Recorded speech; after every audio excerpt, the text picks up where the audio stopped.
जय गुरु जी संगत जी, जय गुरु जी शुक्राना गुरु जी। मेरे YouTube चैनल में आपका स्वागत है। संगत जी लाइक करें, कमेंट करें, शेयर करें और मेरे चैनल पे नए आए हैं तो सब्सक्राइब ज़रूर करें। संगत जी आप अगर अपना सत्संग मेरे चैनल पर भेजना चाहते हैं तो ज़रूर भेजें, मैं शेयर करूंगी। मेरे ईमेल एड्रेस है, उस पर आप अपना सत्संग रिकॉर्डेड और लिख कर भी भेज सकते हैं, मैं ज़रूर शेयर करूंगी। जय गुरु जी शुक्राना गुरु जी। नाटीधम स्थानांतरण दिव्य आभा। जब मेरी पत्नी ने गर्भ धारण किया, मैं इंग्लैंड के श्रेपशायर क्षेत्र में टेलफोर्ड नाम के एक छोटे शहर में नियुक्त था। रहने के लिए अच्छा शांत स्थान होते हुए यहाँ पर चिकित्सा विशेषकर गर्भ संबंधित सेवाओं का प्राय अभाव था।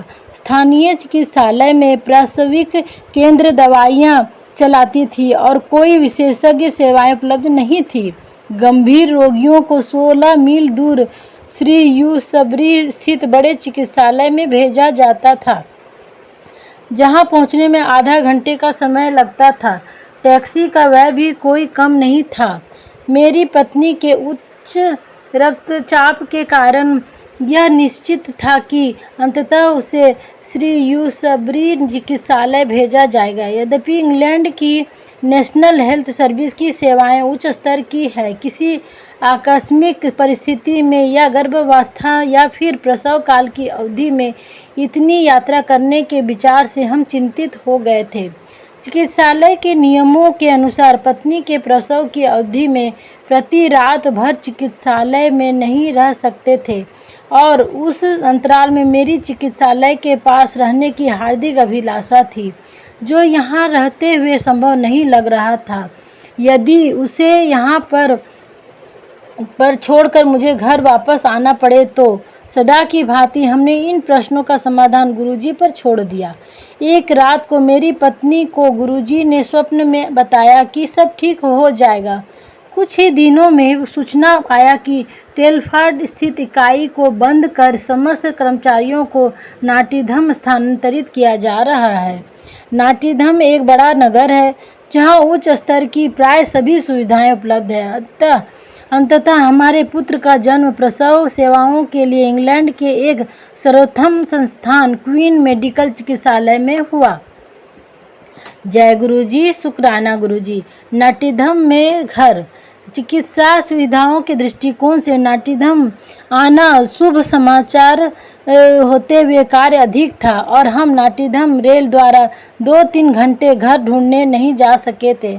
अतः जिस संस्थान के लिए हम कार्यरत थे उसी को घर भेजने का कार्य सुपुत्र किया गया। मैंने अपने प्रबंधक से अपनी पत्नी की स्वास्थ्य संबंधी समस्या और उसकी गर्भावस्था का उल्लेख किया था। उसके साथ उसे किसी दूरस्थ स्थान पर अकेले रहने की संभावना थी, किंतु इन सब को अपवाद नहीं माना गया। अगले कुछ दिनों में कुछ घर देखे गए और मुझे उनसे संबंधित विवरण इंटरनेट के पते भेजे गए, किंतु वह सब स्थान अनुचित होने के कारण मैंने उनको सबको ठुकरा दिया। यह सब आरंभ होने से पूर्व मैंने इंटरनेट पर क्वीन मेडिकल चिकित्सालय, जहां मेरी पत्नी को गर्भावस्था में भेजे जाने की संभावना थी, के निकट एक अच्छा सा लगता हुआ मकान देखा था। मुझे उस क्षेत्र की थोड़ी सी भी जानकारी नहीं थी, यद्यपि उसके चित्र और अन्य सूचनाएं अच्छी लग रही थी।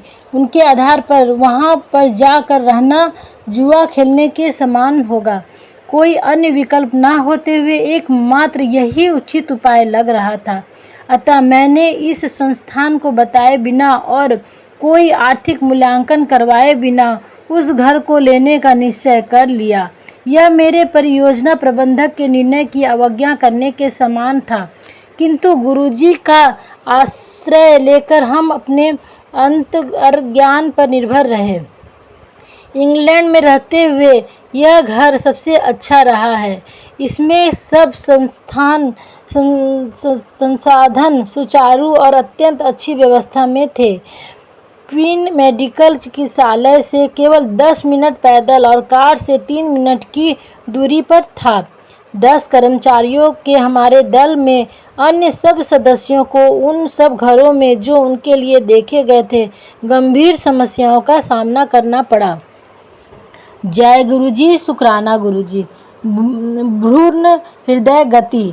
गर्भावस्था में नियमानुसार परीक्षण करवाने के एक अवसर पर क्वीन मेडिकल चिकित्सालय के गर्भ आकलन केंद्र में भ्रूण की हृदय नापने के यंत्र पर मेरी पत्नी को लिटाया गया था। सामान्यतः यह गति 140 से 170 रहती थी, किंतु उस दिन वह 200 निकली और फिर अचानक भ्रूण ने कुछ हरकत करी और 220 तक पहुंच गई और उसी स्तर पर रही। उस समय तक उपस्थित परिचारिका 200 की गति देखकर कह रही थी कि उच्च होते हुए असामान्य नहीं है। इतनी अधिक गति देखकर वह तुरंत अपनी वरिष्ठ चिकित्सक के पास भागी, उस भय से कि भ्रूण पर कोई दबाव पड़ रहा होगा। मैंने गुरुजी द्वारा दिया हुआ उनका चित्र अपनी पत्नी के नितंब पर रख दिया और मन ही मन मृत्युंजय मंत्र का जाप किया। कुछ ही देर में हृदय गति नीचे चली गई और फिर उसी स्तर पर रही। परिचारिका को अपने वरिष्ठ चिकित्सक के साथ आने तक स्थिति सामान्य हो चुकी थी। जय गुरुजी, शुक्राना गुरुजी। प्रसव और अन्य गंभीर समस्याएं। वर्ष 2005 में गुरुजी की कृपा से हमें पुत्र प्राप्ति हुई। मेरी पत्नी का प्रसव काल अत्यंत लंबा और अधिक वेदना से पूर्ण रहा था। औषधियाँ लेते हुए भी एक अवसर पर उसके रक्तचाप का निम्न स्तर 132 तक चला गया था। वह अर्ध चेतनावस्था में चली गई थी। चिकित्सक उस पर आकस्मिक शल्य क्रिया करने का विचार कर रहे थे। फिर गुरुजी से प्रार्थना करने पर उसकी स्थिति और प्रसव सामान्य हुई और कोई अधिक अन्य बाधा नहीं आई। स्वस्थ शिशु के जन्म का आनंद कल्पकालीन रहा, क्योंकि उसके रक्त परीक्षण में कुछ अनियमितता पाई गई और उसे मूत्र नहीं हो पा रहा था। चिकित्सक उसके रोग के स्रोत का स्वभाव से अपरिचित थे, अतः वह उसका निदान नहीं कर पा रहे थे। परीक्षण करते हुए उन्होंने 2 दिन के शिशु को मेरुदंड के तरल निकालने का भी प्रयास किया, किंतु असफल रहा था। उन्होंने उसे प्रतिजैविक औषधियाँ देनी आरंभ कर दी जिससे उसे इस रोग से छुटकारा मिल सके।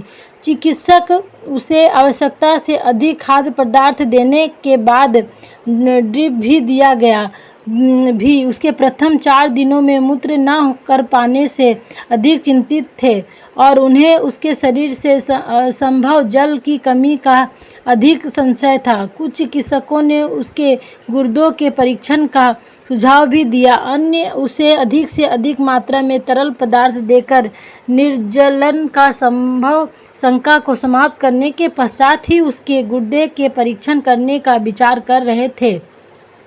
जैसे यह समस्या कम नहीं थी, मेरी पत्नी को भी गंभीर मूत्र रोग हो गया और उसका तापमान 105 तक पहुंच गया। माँ और शिशु की गंभीरता देखते हुए उन दिनों को गहन सेवा केंद्र में भेज दिया गया। विदेश में मैं बिल्कुल अकेला था।